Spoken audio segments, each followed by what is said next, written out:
It's such a wide range of like Yeah, what different places pay. Because like if you do colleges, that their rates are much higher than like if you do a club or that's good to know. yeah, yeah, yeah. Interesting. Okay. Get in on the college circuit. Uh, That's where the money is. Hey, y'all, I'm Reema Khrais, and I host the Marketplace podcast. This is Uncomfortable, and welcome to our video series where I ask people uncomfortable questions. Our guest today is Aparna Nancherla. She's a comedian. She's very funny. Hi, hi, Aparna. So how are you? How are you doing? I hate that question, but how's it going? It's okay. I feel like now I guess we can tell we're doing better in general as a species because that question is less loaded than it used to be, but just incrementally. I think I'm trying to reacclimate to some sense of pre-pandemic life, but we're clearly not completely there yet. So Yeah. Well, I'm curious, what has it been like for you as a comedian?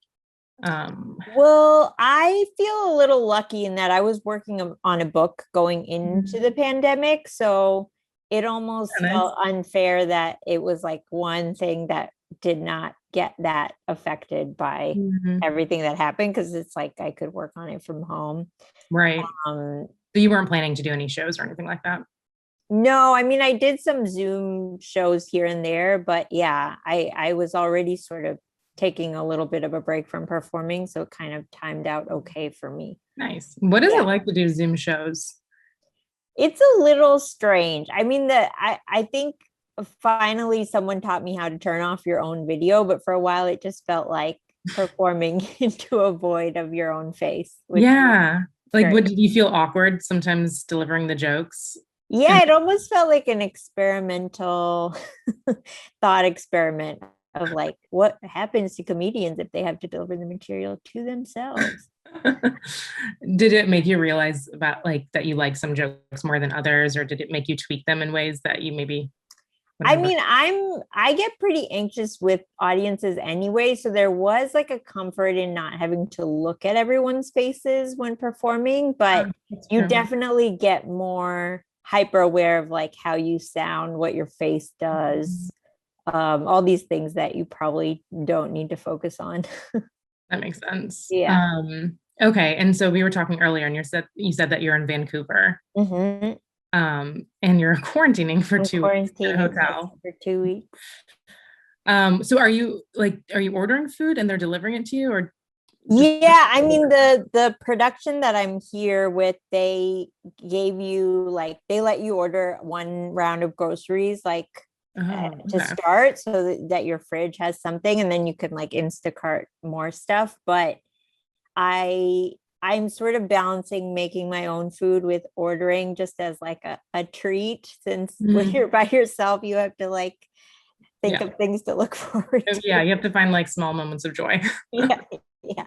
So Um, I'm trying to be good and mostly cooking, but then it's also like one of those little kitchen apartments where it's like an electric stove and like not a full kitchen setup. So you're not going to be able to like make a 4 course meal. right. Yeah. It's kind of nice too that Yeah. you like can't cook. Yeah. Yeah, yeah, totally. I remember, so the last time we talked was, I want to say 2018, 2019. That sounds right. Been a while. Yeah.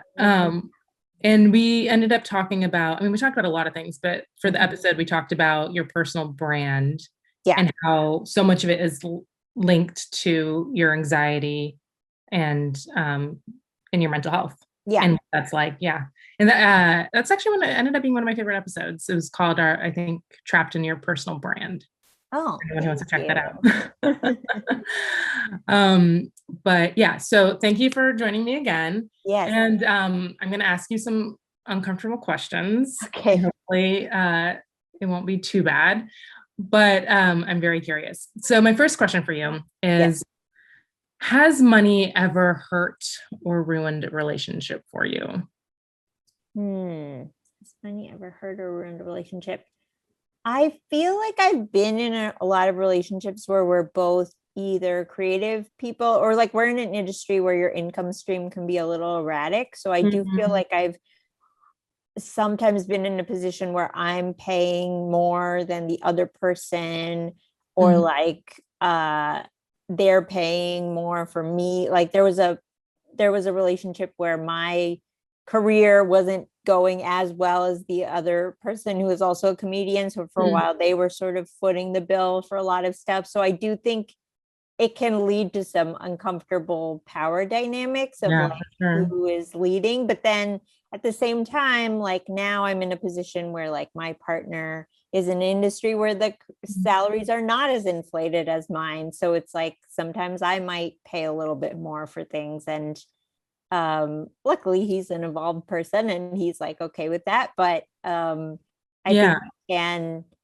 Yeah, it can tap into that insecurity of like who is like the breadwinner here, and right. what are these Well, traditional roles. y- yeah. And you said that you're writing a book this year. So how has that been with your partner? Um, In terms of, in terms of like who's paying for what and if they're, or I don't actually, how does that work when you're writing a book? Do you get an advance and so you're good? yeah, like I'm in a position where I get an advance, so it is the payment is like based on deadlines that you have. So but I've been okay in that I still have other income streams. So it's not like my sole source of Gotcha. income. Yeah. Oh, okay. So there isn't like a weird dynamic happening where you're like Right. um, in this writing hole. Yes. But I totally hear what you're saying. It can get strange, especially in romantic relationships when one person's making more money Mhm. and it like shifts, yeah, it shifts the power dynamic. It, like can create, you don't want to be in a position where they're calling the shots just because they have the money. Right. And I think I'm very much of the mindset of like, we're in a relationship together. Like, I don't feel like there's my money and your money. Like, Right. we both share in certain things, and I'm okay with my money going towards those things that we're both sharing in. But then, yeah, I think it gets trickier when it's like, a mortgage or something that's more concrete. Yeah, yeah. I feel you though. That's how I like to think of my money too. I'm like, it's Yeah. all it's all Yeah. metal, it's all Yeah. good together. But I've definitely talked with couples on the podcast where they keep their finances separate and Right. one person will be like, no, this is my money, so I'm gonna do these activities. And if you don't have money, then you just can't do them. Oh, wow. Which I don't quite relate to that, but But I also don't have the best money sense. Like even growing up, my mom was always like, "You always pick the most expensive thing, even when you don't know how much things cost." I know it's not great. Yeah. I'm trying to be more cognizant of that too. Like when I'm going to I mean, it's a very privileged thing to say to be like, I don't have to always look at the Yes, price tags, but for sure. but like even when I'm at the grocery store now, I'm like, okay, if I can save 50 cents, I'm going to try to do it. Um, Yeah. but that does lead me to my next question. Mhm. What is something expensive that you own that you do not Mm. use that frequently? Oh man. I mean, I don't know if I have one big thing, but I am definitely like a clothes horse. Like I buy way more clothes than I need or use. And I recently went through my closet and I definitely found things that I bought that I have never worn and I'm now giving away. Yeah. Which Yeah. is I hate not a when great I find feeling. clothes in my closet that I haven't worn. Yeah. It's not a great feeling. No. Are you like donating them or are you giving them to friends? Yeah, I think I'm going to donate them. I might do a round of like, does anyone want these never used items? But yeah, I usually end up donating. Yeah. Yeah. Um, okay. So my next question for you is, oh, okay. So I'm really curious about this. Have you been offered or quoted much less than what you feel like you actually deserved? Hmm. That's a good question. I feel like I spent a long time in comedy not even like being like whatever you pay me is great. Like I'm honored you're paying me at all. I'll tell But then, jokes. Yeah. yeah, Thank you. yeah. Yeah. But then I think I got to a point where it was like, okay, like you have established yourself a little, you deserve to ask for a certain amount. But I still think I'm not as cognizant of like the fact that someone else could be being paid more for the same Mm, work that I'm doing. Cause I have friends who will be like, hey, I'm getting paid for this thing and you did it last year. Could you tell me if you got paid the same amount or in the same ballpark? And I'm like, man, I never think of doing that, but it's such a smart thing to do, to just make sure you're being compensated fairly. Right. Well, that's interesting. Do you feel like there's a good amount of transparency within the comedy world when it comes to this stuff, or? I think there is starting to be more, but especially between like, women and men or something, there can still be a big disparity. And I think it's good that people are kind of being more open about it, because I think it used to be that no one really shared it and everyone was sort of just taking care of themselves. Yeah. Has there been an instance when you found out that you were getting underpaid and you tried to do something about it? I think there have been instances where it's like, can you do this for free?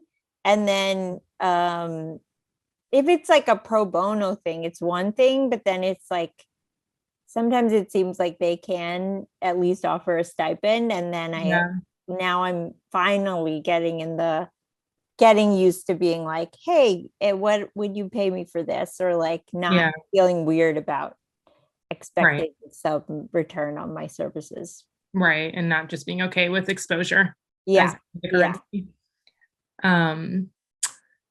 And how does it work with comedians? Like if you're doing a set, do you offer a rate or do they usually it's such a wide range of like what different places pay, because like if you do colleges, that their rates are much higher than like if you do a club or that's good to know.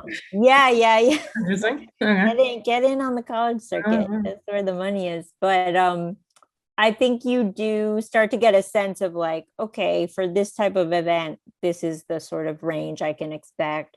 For this type of event, it might be a smaller kind of cap. Is there usually room to negotiate? Usually, but I think that's where it's helpful to have agents, because that's like their entire job. And then I don't have to be the person being like, why am I not being paid this amount? Right. And so you have an agent who does that work for you. Okay, that's great then. Yeah. And you're writing a book. When is it slated to come out? I know that's like an awful question. When is it coming, Aparna? When are you gonna be done? No. I'm like, I hope you will see something before 2025, but dude, writing a book seems like the hardest thing. It's really hard. I mean, everyone says it's hard, and I knew it was gonna be hard, but then I think you don't, until you're doing the thing, you don't realize like the specific strains of difficulty you're gonna encounter. What's the hardest thing about it? Well, it's a book of personal essays, and the overarching theme is imposter syndrome and how it's shown up in like every area of my life. So I think the hardest part is just trying to actually fight that feeling of like writing a book and being like, who am I to write a book? Yeah. Oh my God. If that's what the topic of the book is about. I know. Oh my gosh. That's so relatable. It's like a real tunnel. Yeah. Do you feel like you've learned things about yourself? I mean, I'm sure you have, writing the. Yeah, I mean, I think I was very rosy, is it rosy? Yeah, glasses going into it, where I was like, I'm gonna write about this, I'm gonna fix myself, and then I'm gonna come out like super empowered, which is still dumb. But then I think I learned very quickly that I'm probably not gonna fix it, but I am gonna just get even more in touch with like how these things show up in my life. But which is huge, just like at least recognize and understand it. That's great. And to the extent you feel comfortable sharing, so writing the book, how does that compare to the stand-up that you do, or I know you do a lot of different projects, but monetarily, how does that Well, I think the nice thing about a book advance is it's like one large lump sum, and it's not all paid at the same time, but at least you're like, I have this much income, I know, coming in definitely. And so with stand-up, it's a little bit more gig to gig, which is, a little more erratic, and you don't know it. Like you're like, okay, I'm doing I seem to be consistently booking this amount and this number of shows, but you still don't know exactly where your money is coming from. And then like I also do some acting work, and that is also if it's like a guest part on a show or something, that's like an income stream you didn't know about too much in advance. But then if you're like I do a regular voice on a show, and then you're like, you can kind of foresee at least how many episodes coming in. Does it ever get nerve-wracking though, juggling so many different projects? And I think I like the variety as someone who kind of like craves novelty and like kind of burns out on doing the same thing for too long, but it can be sort of stressful in that you're like, what if this dries up? Do I have enough going on this cylinder? And then just kind of like trying to make sure you're prioritizing the right things at the right time. I think that's the most stressful part. Have you ever found yourself in a position where you were scrambling financially because maybe a project fell through or something didn't happen? Yeah, I mean, when I first got a writing job in comedy, that was kind of my first time where I could fully support myself just doing stuff in comedy. And after that show got canceled, and then there was like a year or a year and a half where I didn't have another job. I didn't really know what to do. I was like, should I just start temping again? Because people kind of assume once you have your first thing, you're like set, you're like good to go. And I was like, I don't know what to do. Should I just like regress, or do I, am I not proceeding correctly? Like, why don't I have another thing lined up? But I think people just aren't always open about the fact that it's not like a linear path. Right. Yeah. Oh, that's interesting. Yeah. That makes sense. It's like, just because you got a big gig doesn't mean that is guaranteed.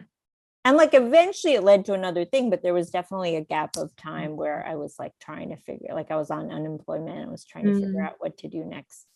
Did you have to make any financial sacrifices, or what did that look like for you? Well, I think I was lucky because I was living with my sister at the time, but yeah, I think if I hadn't been in that position, I probably would have maybe had to move home or made like a bigger decision. What was it like living with your sister? Well, them and their partner, they're like very open. They're always like, happy to like have people stay as long as they need to. So I think it was more a question of like me getting the motivation to be like, I'm going to get my own place. Because they were sort of like, just stay as long as you need, which is so nice. But then, you do kind of have to like get back on your own feet. So a big thing that you talk about with your comedy and with your projects is about mental health, anxiety, depression. And I want to talk about that a little. So how do you go to therapy right now, or? I do. Yeah. I've been in not Zoom, but like video therapy for the past however long we've been, not allowed to see each other in person. And that's been okay. Like I've had sort of a weird run where it's like one of my therapists got pregnant, so she had to go on maternity leave. So then I started seeing another therapist, and then she decided to like step back from her practice for a while. So it's been sort of a lot of, I think this is probably normal across the board, but a lot of people have been reevaluating like their life and, how childcare fits into it and several other factors. So I think I've just been kind of like trying to navigate that. Yeah, I also do Zoom therapy. I kind of love it. I know. I don't mind it at all. Yeah, it's very convenient. I'm like, I can just stay in bed in my pajamas and just for an hour. Someone who's like chronically late to therapy, it's like the perfect. Yeah, it's perfect. I love it. Yeah. And so have you been going to therapy for years or off and on? I'm probably, there are periods when I haven't gone, but more or less, I think since college, I've gone. So how old are you? 35? I'm 30, turned 39 this year. So almost 20 years. Oh, wow. So quite a bit.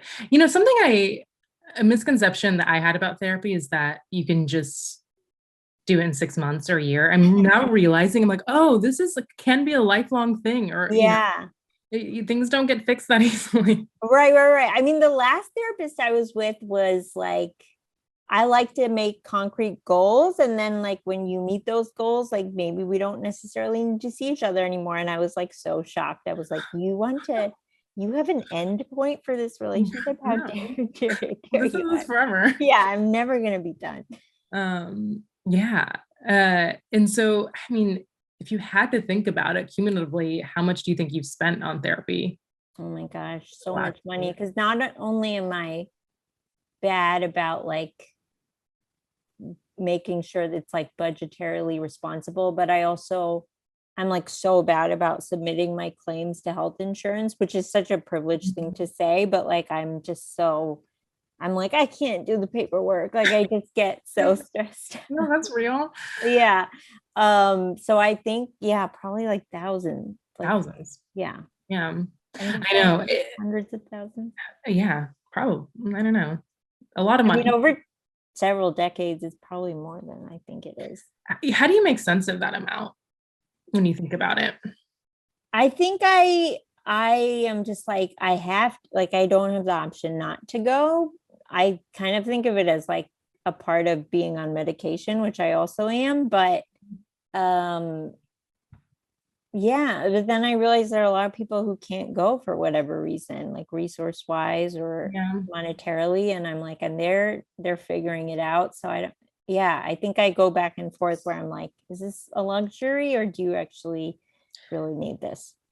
Oh no, I'm sure it helps and it is. And Yeah. I think it's something everyone Yeah, no, should do definitely. if we're, if we're more affordable.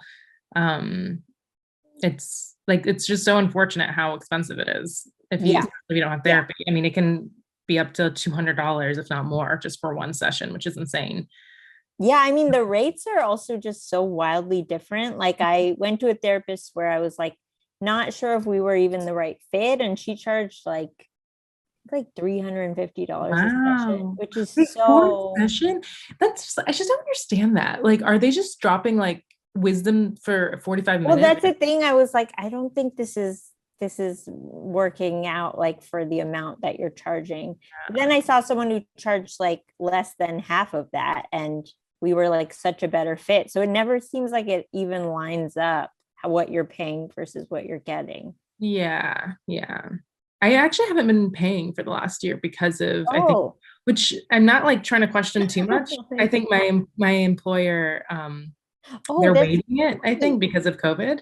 Yeah. I There's mean, something is working out in my favor. I I feel don't like all employers should do that. I know. Yeah. They And if really you don't have like one employer, like for entertainment people, it should be like through the union. Like actors should definitely be getting we just paid. all be better people if everyone Yeah. went to therapy. Yeah. Yeah. It's really frustrating. I'm curious, what was your first job ever? My first job was I think I like bunny sat for my English teacher. That was like my first paid work. My first like actual employment was I was a cashier at a chain bakery. Nice. Yeah. How was that? It was okay. I think I don't know if you've ever worked at a bakery, but you have to get there really early. Oh yeah, that is. Yeah. Well, I mean, I didn't bake, so I didn't have to get there like in the middle of the night, but that's when the bakers get there. But then you have to be there at like 5:45 to like open up. I don't like that. Yeah, that part was hard. And then how soon after did you get into comedy? Or like what age did you get into comedy? Oh, probably like a year later, because I think I did that job and no dig on food service, but I think after that job, I was like, this is what having a job is. I don't think this world is for me. Because at that time I thought all jobs were gonna be like that. And so the next year, I think I took time off of school because I like actually like kind of fell into a depression, partly stemming from that first job. And then after I sort of did meds and therapy and came out of that, that was like kind of what gave me the courage to first try stand up. How did you know you wanted to be a comedian? I gravitated towards funny stuff in high school. Like I sort of came Mhm. to it a little later than some people, but I didn't know that stand up was going to be my path in. Like, I was just sort of like, I like comedy, I like making people laugh, but I don't really know what the gateway is into this field. And then I think I went to an open mic with some friends during college, and I was like, oh, I guess this is, it seemed like a thing anyone could do. And I was like, I guess this is a thing to try. It's so hard. Yeah, I mean, I still don't really know how I got the courage to do it. I think part of it was going on antidepressants. Like, sometimes when you go on them for the first time, you get this initial burst of like, joy de vivre. And so I was like, I can do anything. But I'm like, I don't know if I would have tried it if I hadn't been in that little honeymoon That's period. interesting. Yeah. Well, I love that how open you are about feeling anxious. And even you said earlier that you don't, you get nervous being in front of a crowd. Yeah. Yet that is what you do for a living. Do you Right. still feel those nerves before you go on stage? Oh, yeah, definitely. I mean, if anything, I feel like the older I've gotten, the worse they've become, which is counterintuitive, because you're like, I think I would have gotten better at managing this, but yeah, I don't know if anxiety is just something that if you're prone to it, it gets worse as you age, or I don't know. I've had the same experience. I'm like, why am I getting more anxious as I'm getting older? What's going on? Yeah, or maybe it's also expectations. Like, I feel like before I didn't really feel like I was just trying to prove anything to anyone. And now it's kind of like, well, people have an idea of you. And are you meeting that? Yeah. That makes sense. How do you cope with that anxiety? That's a big question. I mean, various things. I try like to do a meditation practice, which is touch and go. I try to, like therapy, meds. But yeah, it really is an ongoing kind of puzzle. Yeah. So a big theme for our season is scams. So I'm curious, have you ever been scammed? Oh my gosh. I actually, one time I almost fell for a tax scam. It was like one of those ones where they call you and they say they're the IRS. Yeah. And they found some discrepancy in your returns from like a few years ago. I'm just the most gullible person. And the only reason I didn't like fully give them all my info was like, I was like, I can't give this over the phone. So I like hung up, and then I emailed my accountant and I was like, is this real? Did I mess up my taxes? And they were like, no, they never call you. The IRS does not call you. Oh yeah, that is a thing. They don't call you. You're right. I have heard this before. Yeah. So now that I know that, it was like so good. But then that person or whoever the scammer was like, I was so close, like I had my foot in the door. Yeah. He like called me nonstop the rest of the day. Oh wow. They're persistent. Yeah. They're like, we almost got you. Yeah. That's hilarious. What's one cheap thing that you own that makes you very happy? One cheap thing.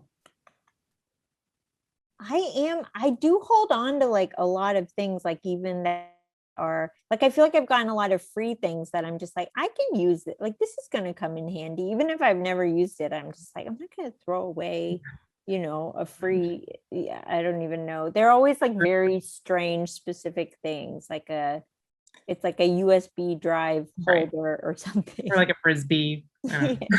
I like, when have I played Frisbee, but I'm not going to throw it away. Yeah, that's how I am too. Do you consider yourself a hoarder? I think I am a pack rat. I don't know if there's degrees of it. So I don't know if pack rat is like 1 degree below hoarder. Because it's like once I get to a certain amount of clutter, I have to like clean it all out or I start to get really anxious. So, but then I will then let it all pile up again. Same. Yeah. Wow. I'm realizing a lot of similarities. I like relate to everything. Part of that I think is an immigrant mentality of like, my parents were very frugal about money. And I think they were like, don't waste things, don't get things that are not smart. So I think there's that mentality of like, don't just throw things away. Yeah. That's wasteful. Yeah, exactly. That was definitely my parents' mentality. Yeah. Wow. Is that something you unpacked in therapy? I mean, I think so. I feel like a lot of therapy, I end up talking about my parents, and not even like they did this to me, but just like, oh, I guess they did this. And so now I do this thing. Mhm. And then it just feels a little bit dumb because you're like, I Duh. guess I could have figured this out. I know. I know. I hate when a therapist says something, you're like, oh, yeah, that makes 100% sense. Like, why have I not connected those dots? Yeah, but here's your $300. Yeah, I know, right? All right. This has been a lot of fun. Thanks so much, Aparna. I really appreciate it. You, You're a joy to I talk to. love your work. So thank you for doing I it. love your work too. Thanks, guys. Thanks. All right. Bye. Bye.